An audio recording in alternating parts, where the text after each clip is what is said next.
Buenas tardes a todos. Es para mí un placer estar aquí hoy con ustedes compartiendo en el octavo curso de avances en nutrición pediátrica de la FINUT. Vamos a comentar hoy algunos contenidos sobre el uso de dietas alternativas en pacientes pediátricos. Especialmente vamos a hablar de los riesgos sobre algunos tipos de dietas elegidas especialmente por las familias, y también hablaremos sobre los riesgos para la salud del uso de determinadas dietas restrictivas de uso por indicación médica en determinadas patologías. En especial sabemos que ha habido un cambio progresivo en la población en el uso de determinados tipos de alimentos, de manera que en general se suelen consumir por los niños una cantidad incluso excesiva de proteínas procedentes de los animales, especialmente carne, aunque también es cierto que en los últimos años está bajando el consumo en algunas poblaciones en los lácteos, y también suele ser habitual el bajo consumo de pescado en la etapa infantil. Por supuesto, el consumo de frutas y verduras, a pesar de los planes actuales en muchos países para la prevención de la obesidad infantil, sigue siendo una deuda pendiente el que los niños la ingieran en suficiente cantidad, y sin embargo vemos que hay otros productos, generalmente productos de alto contenido calórico y de alto contenido en grasas no saludables, grasas saturadas y azúcares, que sí que se consumen cada vez más, especialmente, como digo, derivados de productos manufacturados de consumo rápido. A raíz de todo esto también hay unas familias que tratan con el mejor interés de hacer una dieta saludable, tratan de que sus hijos instauren los hábitos que los adultos han decidido por decisión propia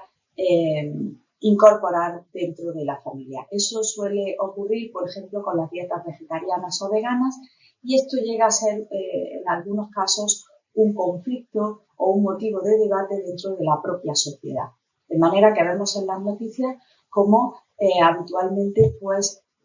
se debate entre los riesgos para la salud que puede tener una dieta vegana, especialmente en la población infantil, hasta qué punto supone un riesgo para la salud, o los niños con dietas vegetarianas o veganas son más sanos, o como aparece en esta diapositiva, hasta qué punto la legalidad tiene que condicionar o organizar el uso de este tipo de dietas en determinadas edades, puesto que en ocasiones pueden ocasionar consecuencias para la salud importantes, y por tanto, pues esto puede en algunos países incluso condicionar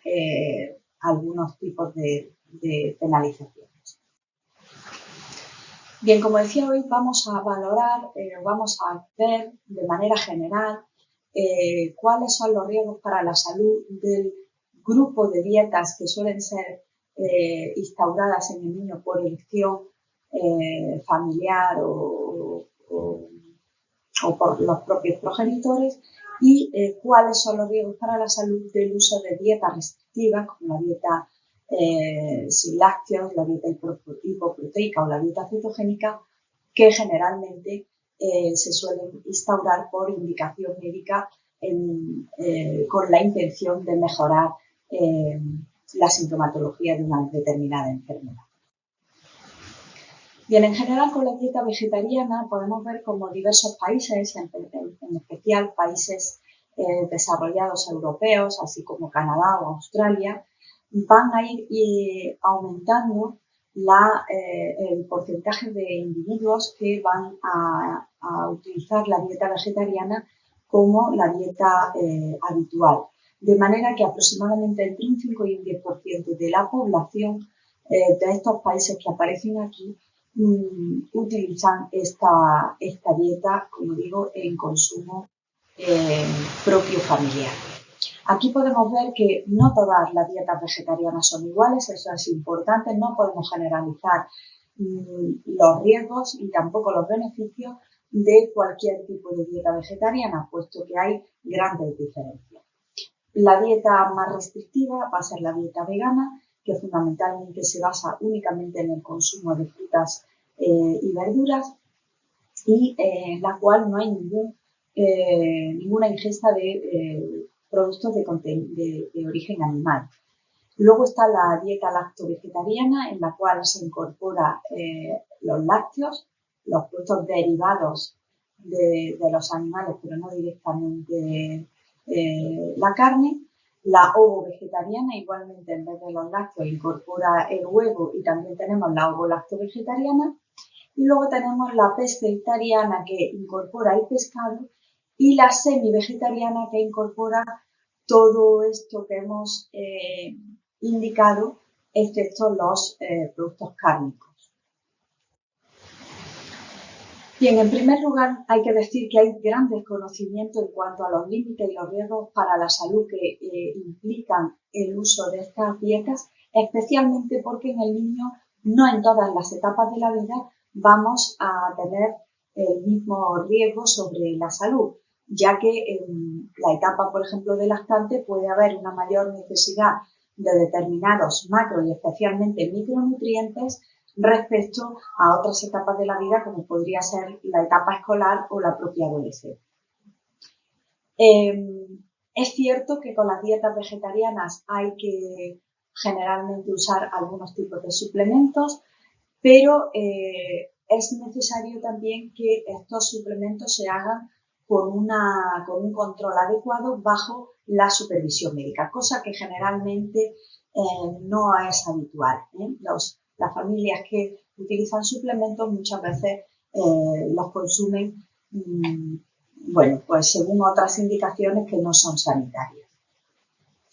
Luego, el otro problema es que las fuentes para obtener conocimiento fiable sobre nutrición son enormes, pero como digo, no todo está profesionalizado. Hay muchos blogs de personas que son semiprofesionales, hay páginas web de productos comerciales y, por tanto, no todo el conocimiento científico está al alcance de las familias, y especialmente también, como digo, hay otro conocimiento pseudocientífico que quizás sea de más fácil acceso en muchos casos. Por tanto, hay que tener en cuenta que para hacer una dieta vegetariana hay que tener un cierto control de las fuentes de las que se obtiene, y por otro lado esto supone un gasto económico importante, porque tanto los suplementos como algunos productos que no se obtienen por ejemplo, del propio país, algunos pseudocereales, por ejemplo, proceden de otros países, o algunos tipos de algas, y por tanto son productos mucho más caros y no toda la población puede acceder fácilmente a ellos.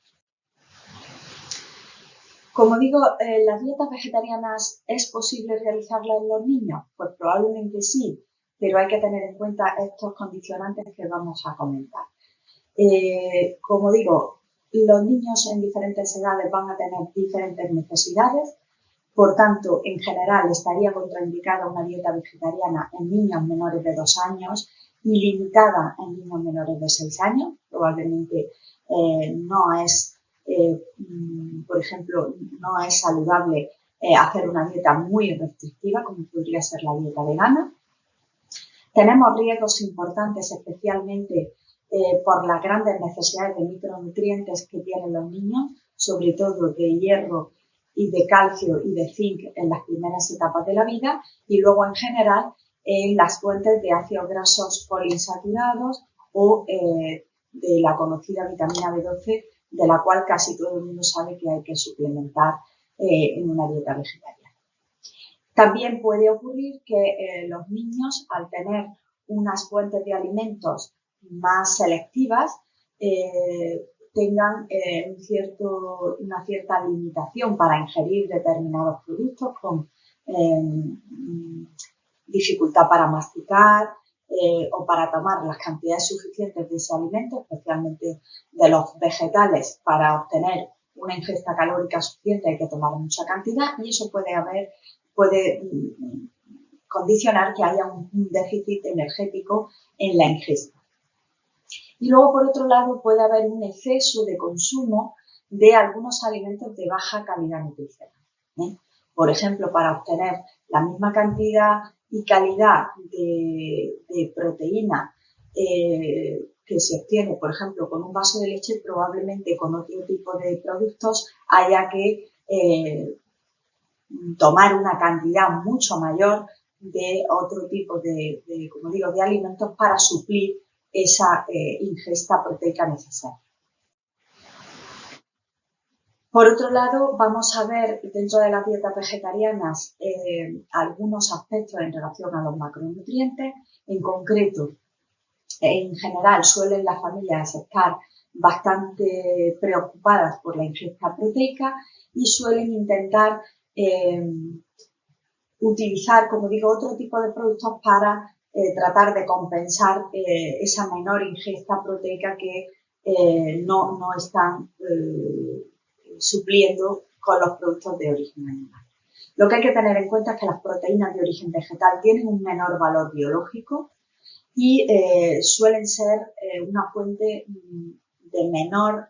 aminoácidos esenciales, con lo cual hay que tener cuidado con la posibilidad de que haya un déficit de ingesta de estos aminoácidos esenciales. La mejor fuente de proteínas de origen vegetal para suplir la ingesta de origen animal suelen ser las legumbres, los frutos secos y algunas semillas.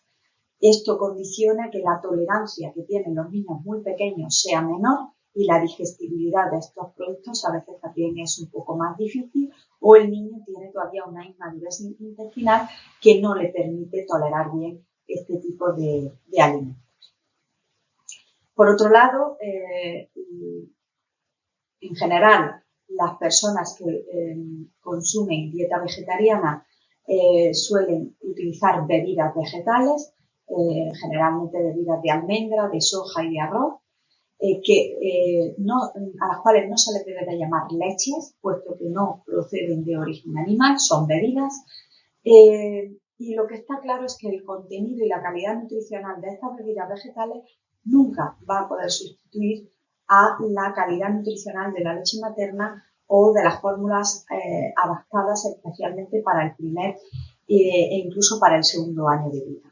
Por tanto, no son sustitutivas para conseguir un crecimiento adecuado. Habría que suplementar con otras fuentes de alimentos. Y por otro lado, tenemos que considerar que las proteínas de origen animal tienen una elevada digestibilidad, originan en muchos casos péptidos bioactivos que van a también tener unas propiedades inmunomoduladoras y por tanto hay que considerar que esta restricción no debería de ser completa para que podamos tener estos beneficios. En cuanto a las grasas, en las dietas vegetarianas las mejores fuentes de grasa van a proceder fundamentalmente de los frutos secos y de algunas semillas, por ejemplo del aceite de oliva o del propio aguacate, y en este caso deben de administrarse en cantidad suficiente, puesto que algunos de los otros productos que se consumen en las dietas vegetarianas tienen muy poca cantidad de porcentaje graso.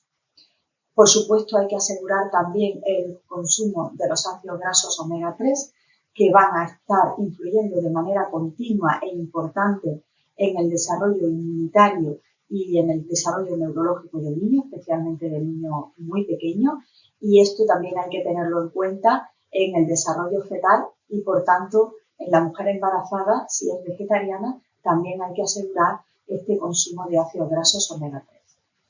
3.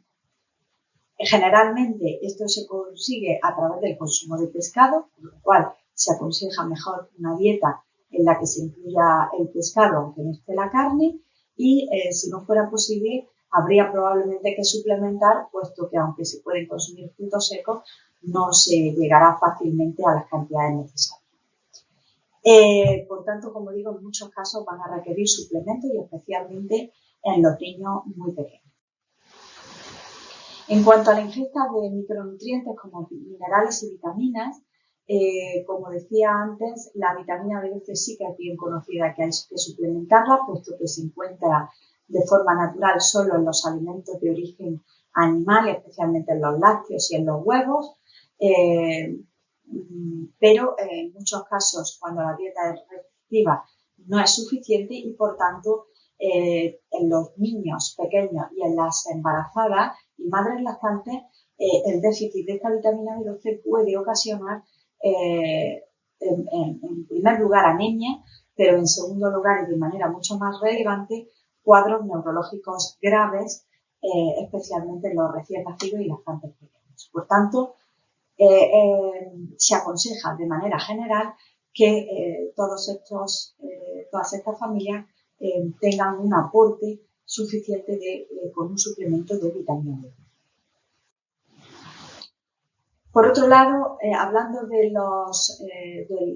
algunos micronutrientes como el calcio, tenemos que tener en cuenta que en muchos estudios se ha demostrado que el consumo de calcio derivado de los lácteos no es superponible al usado a través de suplementos. De manera que el consumo de lácteos permite una mayor absorción de calcio y este calcio tiene una mayor funcionalidad que el suplementado. Y, por otro lado, tampoco podemos tener conocimiento suficiente, puesto que no hay evidencia científica, de hasta qué punto las dietas vegetarianas aseguran el desarrollo de la masa ósea en los niños que consumen este tipo de dieta. Así que sabemos que tienen niveles de calcio adecuados y se controlan bajo supervisión médica, pero no sabemos hasta qué punto se consigue una masa ósea adecuada. Por otro lado, respecto al hierro, tenemos que tener en cuenta que estos productos que se suelen consumir en las dietas vegetarianas no están fortificados con hierro, como ocurre, por ejemplo, con las fórmulas infantiles o con los cereales infantiles, y esto hay que vigilarlo, y también hay que controlar la ingesta de otros micronutrientes como el zinc o el propio magnesio. Bien, también hay que tener en cuenta, como decía antes, que el consumo de determinados productos que están incluidos en las dietas vegetarianas no son de fácil acceso y además a veces pertenecen a otras culturas y los estamos incorporando por su calidad nutricional y especialmente pues, porque son de origen vegetal. Este es el caso de la quinoa, que es un pseudocereal que procede de la zona andina, especialmente en la zona del Perú. Y, bueno, en este caso hay que tener en cuenta que el valor nutricional de este pseudocereal es excepcional, tiene una cantidad de proteína por 100 gramos importante, si lo comparamos con otros cereales, y en especial la cantidad o el contenido de aminoácidos es de alto valor biológico. En el caso de la grasa ocurre lo mismo, más del 50% de los ácidos grasos son poliinsaturados esenciales y, por tanto, como digo, es una opción dentro de la dieta vegetariana de alta calidad. Aquí podemos ver en esta diapositiva el perfil de aminoácidos, de los aminoácidos esenciales en relación con otros cereales y vemos que tiene una cantidad importante de estos aminoácidos, ¿de acuerdo? Especialmente una cantidad importante de lisina. En cuanto a los minerales, pues también vemos que tiene una cantidad de calcio excepcionalmente alta con respecto a otros cereales, así como de magnesio, de fósforo o de potasio. No obstante, pues a veces cuando uno hace este tipo de dietas, no solamente tiene que ver el valor sobre la salud, sino el valor que tiene que tener sobre la sociedad y sobre el ambiente. Por tanto, deberíamos también, dentro de nuestro consejo sobre la salud, considerar que tenemos que cuidar el medio ambiente y que el consumo de este tipo de productos que no son de cercanía y no son de temporada puede dejar una huella ecológica importante sobre todo el planeta, puesto que el tipo de de cultivo actualmente ha cambiado por la alta demanda que hay de este tipo de productos y por otro lado el transporte, el tipo de envasado, etcétera, condiciona bueno, pues una serie de consecuencias que también tenemos que considerar. Por otro lado, vamos a hablar un poco de el consumo de lácteos, teniendo en cuenta que en los últimos años ha bajado estrepitosamente debido a la publicidad que se le ha dado al no consumo de lactosa o a la idea de que haya una mejor digestión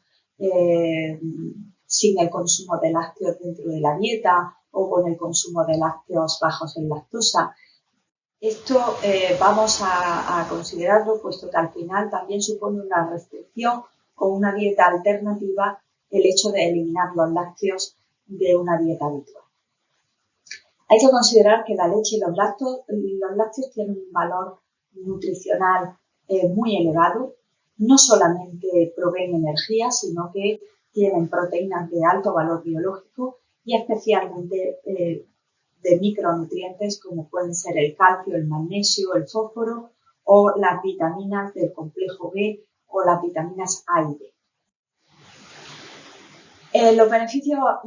adicionales de las proteínas lácteas también implican que hay una elevada digestibilidad dentro del hígado, es decir,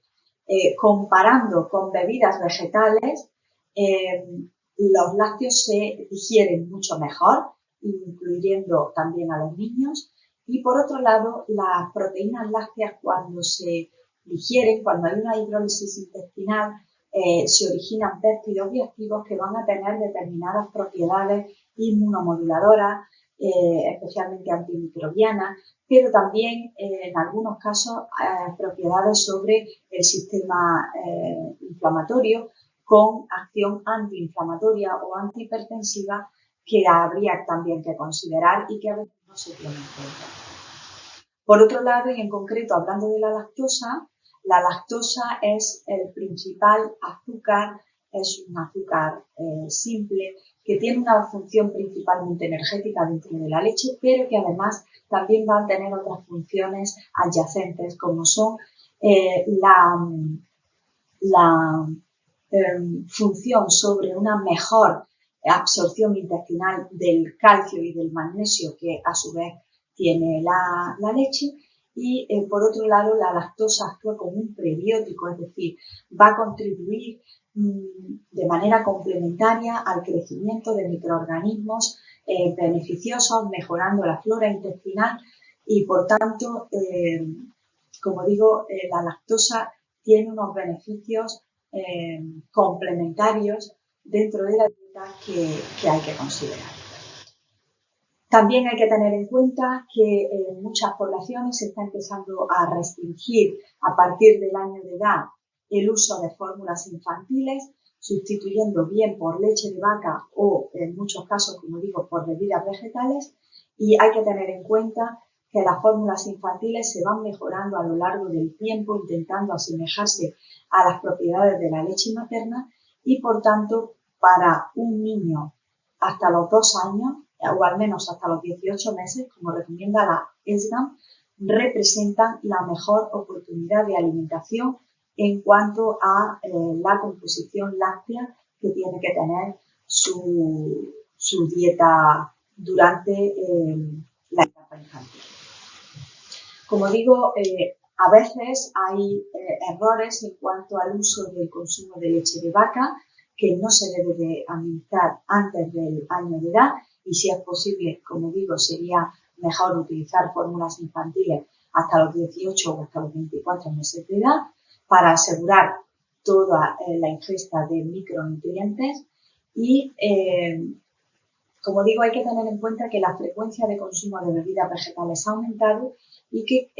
al menos en España, casi un 2% de los lactantes van a sustituir los lácteos por otras bebidas vegetales, como las bebidas de soja, con una edad tan temprana como a los 15 meses. También vemos cómo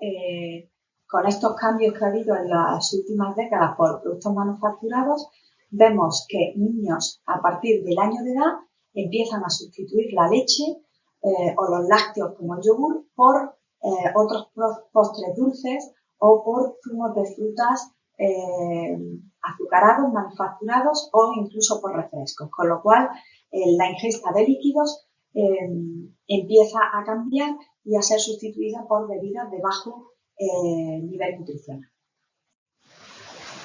En general, las bebidas vegetales que suelen sustituir a los lácteos y que a veces confunden a las familias en cuanto a que parece que tienen la misma calidad nutricional son las bebidas de soja, que es cierto que tienen un alto contenido proteico, pero el valor nutricional no es exactamente igual al de la leche.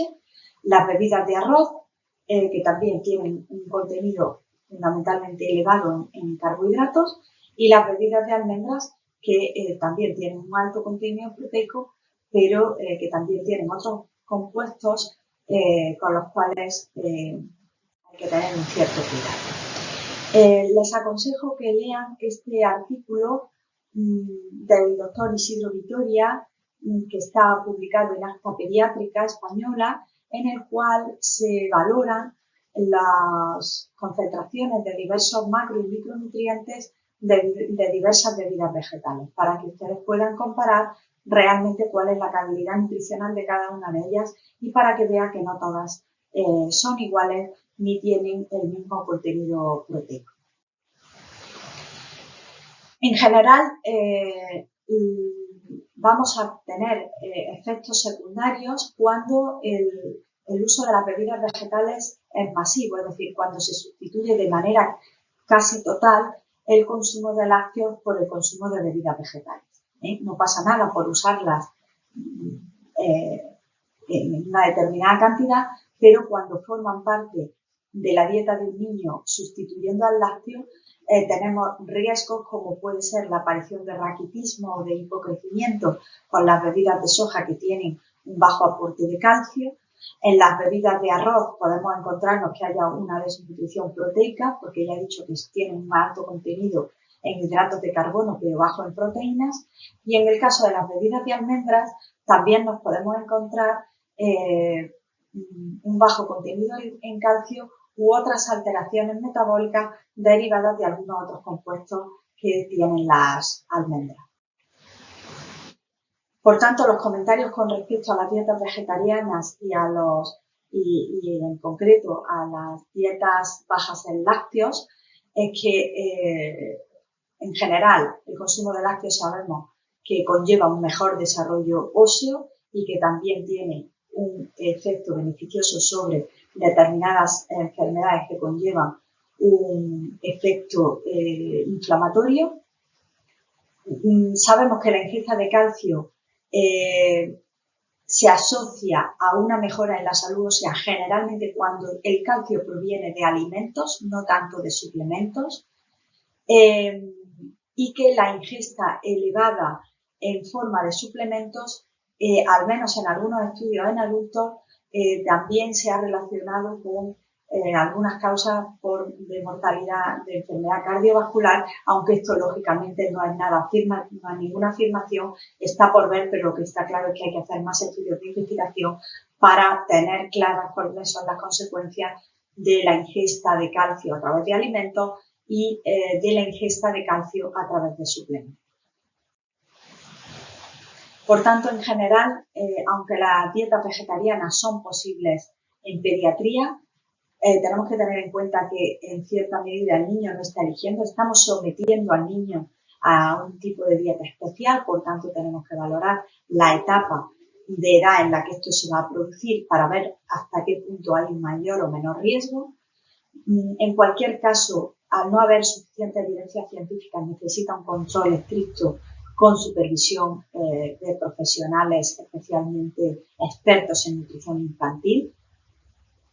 La dieta vegetariana tiene que estar muy bien planificada para que sea adecuada, equilibrada y saludable y con estrechos controles de salud, no solamente a nivel antropométrico, asegurando el crecimiento del niño, sino también con controles analíticos para asegurar los niveles de micronutrientes y tener en cuenta y que todos los profesionales de la salud debemos de estar alerta a los síntomas y signos de determinadas enfermedades que pueden aparecer asociadas a déficits nutricionales, como puede ser la piel, el crecimiento óseo, el desarrollo psicomotor.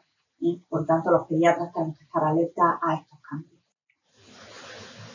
Bien, aquí vamos a hablar ahora muy rápidamente, simplemente para que tengan algunos conceptos de algunos otros tipos de dietas que también son restrictivas, generalmente por decisión a través de lectura en redes sociales, etcétera, y que están totalmente contraindicadas, tanto en los niños como en los adolescentes, por ser especialmente restrictivas. Una de ellas es la dieta crudívora, que se basa en el consumo solamente de alimentos crudos, que no estén cocinados. En algunos casos se permite el consumo de algunos cereales, no cocinados, pero sí remojados, y por tanto, al ser una dieta tan restrictiva, condiciona muchos riesgos para la salud. En el caso de la dieta frugívora, pues ocurre algo parecido. Aquí se consume fundamentalmente fruta, algunas semillas y algunos frutos grasos, pero la ingesta proteica es prácticamente nula. Luego tenemos la dieta macrobiótica. Aquí se mezcla la dieta vegana con el consumo en determinadas épocas del año solamente de algunos productos, como puede ser el arroz, o incluso utilizar grandes periodos de ayuno, con solamente consumo de agua, porque está basada en una determinada filosofía de vida, y por tanto, bueno, pues aquí también tenemos el riesgo de que haya un desequilibrio nutricional, al menos en algunas fases de esta dieta. Y luego la paleodieta es otra dieta muy restrictiva que se basa en el consumo de semillas, por un lado silvestres, y del consumo de animales salvajes.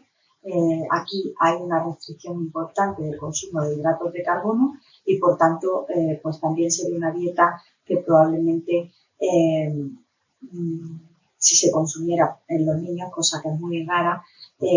afectaría en gran medida al crecimiento, especialmente por el consumo muy bajo de energía. La cronodieta es una dieta que en general no tiene una restricción en cuanto al contenido alimentario. Por tanto, aquí sí que tenemos que decir que puede ser una dieta relativamente saludable porque se basa en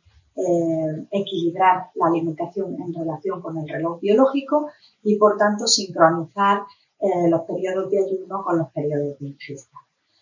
Se piensa que algunos trastornos metabólicos o nutricionales pueden estar relacionados también con alteraciones del ritmo circadiano, como puede ser la obesidad, y por tanto aquí lo que se propone, como digo, es una dieta equilibrada, especialmente en horarios, aportando el 75% de las calorías en el desayuno y el almuerzo, el 25% en la merienda y en la cena, además intentando que haya alimentos ricos en triptófano para asegurar la salud durante el sueño, y en general, bueno, pues es un tipo de dieta que no tiene por qué tener ningún riesgo para la salud, pero quería traerla aquí para que la conocieran. Bien, y en esta segunda parte de la charla nos vamos a centrar fundamentalmente en las dietas restrictivas por indicación médica. Aunque es cierto que puede haber dietas personalizadas pues por determinados factores, ¿no? Como puede ser la edad. Es cierto que no va a ser lo mismo una dieta en un anciano que en un niño, o por determinados factores sociofamiliares o culturales que hace que se consuman algunos tipos de alimentos y otros en muy baja cantidad. Como digo, en la mayor parte de los casos la vamos a utilizar en relación con el tratamiento para una determinada patología. Nos podemos encontrar que tengamos que empezar a adaptar la dieta ya desde etapas tan tempranas como en el lactante. Podemos tener que utilizar, como aquí simbolizamos en el primer punto, una dieta cetogénica que la vamos a tener que transformar en purés para que el niño la pueda aceptar relativamente bien. Podemos encontrarnos, por ejemplo, que al eliminar las proteínas de la dieta, el niño tenga que tomar una fórmula especial que tiene normalmente un sabor más negativo y que nos encontremos con el rechazo del niño a comer, como ocurre aquí en este segundo caso. Y nos podemos encontrar también con el problema de las texturas, ¿no? Especialmente cuando se consumen vegetales, los niños de manera natural tienen una cierta aversión que deben de ir madurando a lo largo del tiempo y una cierta dificultad para aceptar determinadas texturas, con lo cual si tenemos que hacer una dieta basada fundamentalmente en vegetales y frutas, pues también podemos tener problemas y tenemos que conseguir buscar la manera de que estos niños se adapten adecuadamente a este tipo de restricciones. En primer lugar, vamos a hablar de manera muy general sobre la dieta hipoproteica y si quieren en algún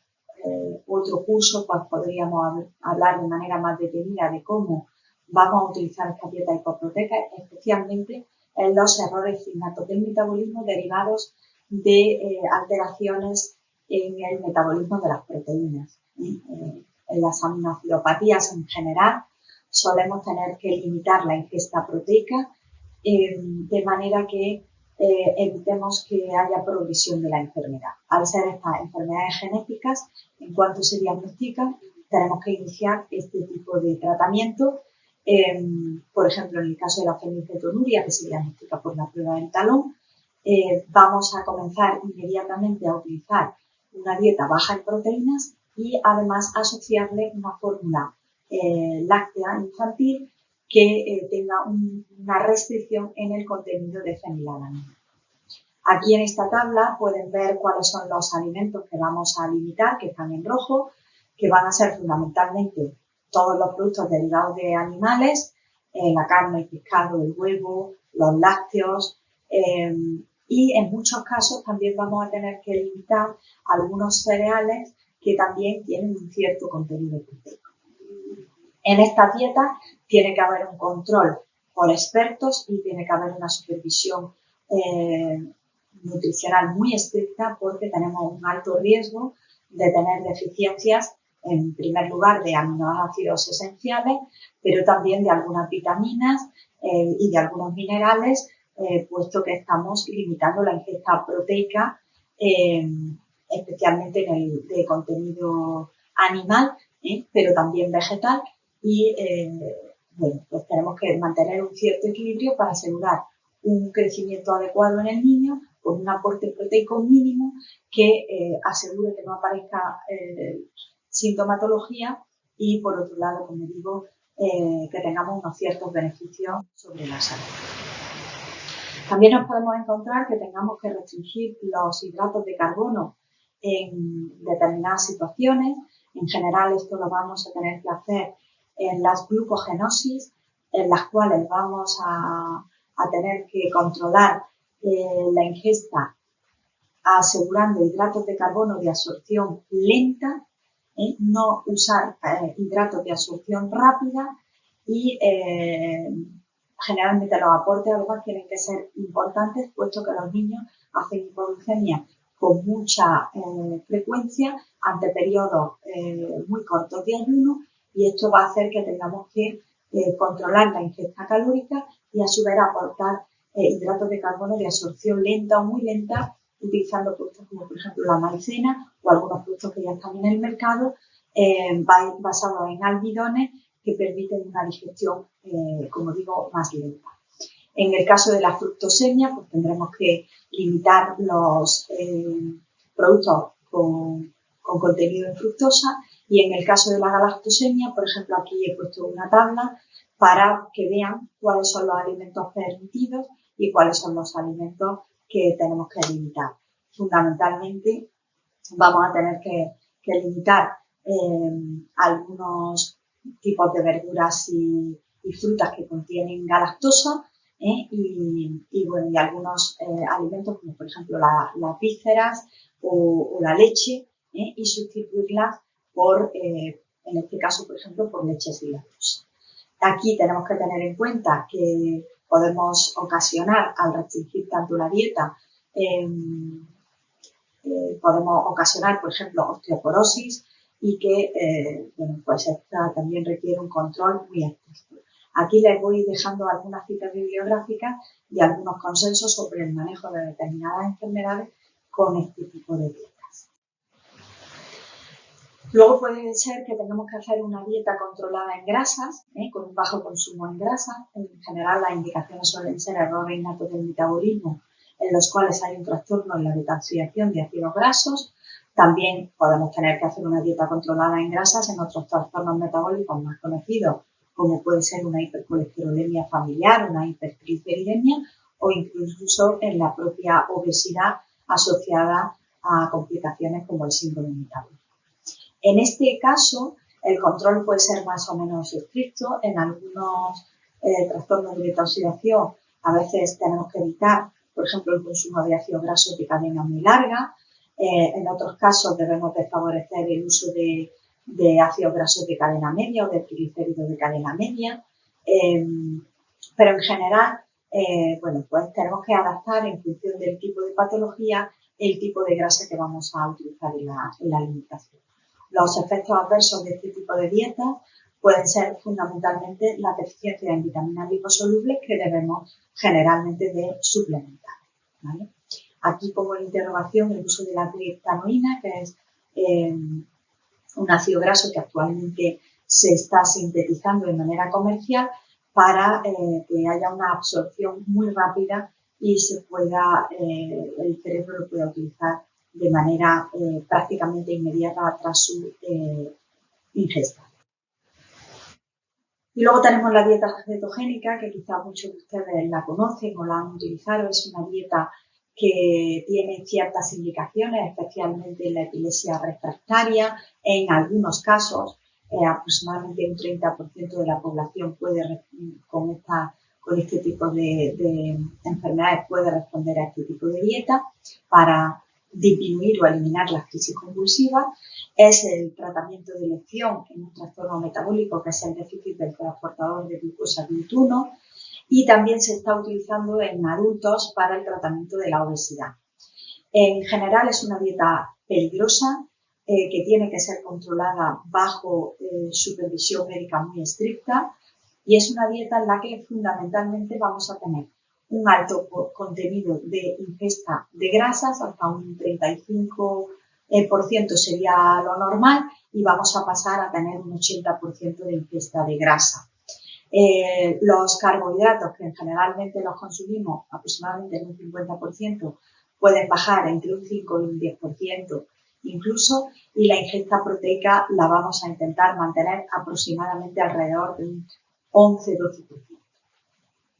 Por tanto, vemos que es una dieta bastante desequilibrada, en la cual lo que vamos a intentar es excluir prácticamente todos los hidratos de carbono, y mantener la dieta fundamentalmente basada en productos proteicos que también son ricos en grasa, para tratar de hacer se llama una ratio, ¿no? O un equilibrio en el que haya una porción que aúne los hidratos de carbono y las proteínas por 3 porciones de grasa, con el fin de obtener cuerpos cetónicos. La grasa, al no haber hidratos de carbono, se metaboliza rápidamente a cuerpos cetónicos, y los cuerpos cetónicos van a actuar a nivel cerebral, produciendo la energía necesaria y, como digo, en estos casos, en estas patologías, parece que controlando la aparición de la crisis convulsiva. Para ello, como les decía, ven, aquí hay un ejemplo de una ratio 3:1, en los cuales, pues vamos a utilizar alimentos como los frutos secos o algunos alimentos que ya vienen manufacturados, en los cuales podemos conocer la etiqueta nutricional, y podemos ver realmente el porcentaje graso que tiene. Bueno, antes de terminar esta parte, decirles que la dieta cetogénica actualmente tiene muy pocos efectos adversos, puesto que se hacen controles estrictos en los hospitales,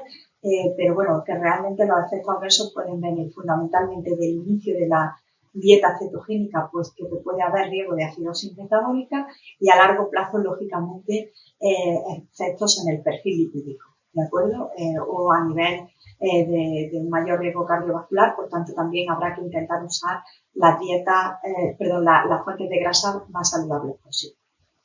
Y ya para terminar, hacer algunos comentarios sobre la dieta con bajo contenido en FODMAPs, que también la están usando ahora mucho los compañeros de digestivo, de gastroenterología, para determinados tipos de pacientes que tienen con cierta frecuencia episodios de dolor intestinal, de dolor abdominal, en los cuales parece que puede haber una cierta malabsorción de determinados carbohidratos que son fermentables y como suele aparecer con los oligosacáridos, los disacáridos o con algunos polioles, de manera que se produce más aerocolia y esto da lugar a, como digo, a dolor abdominal, a diarrea, a flatulencia y bueno, en general, pues en algunos casos se está tratando de limitar la ingesta de algunos alimentos que pueden tener este tipo de fermentación bueno, pues se limitan algunos disacáridos como la lactosa, algunos monosacáridos como la fructosa que aparece en algunos productos manufacturados, pero también en las frutas, en algunos cereales que tienen galactoligosacáridos y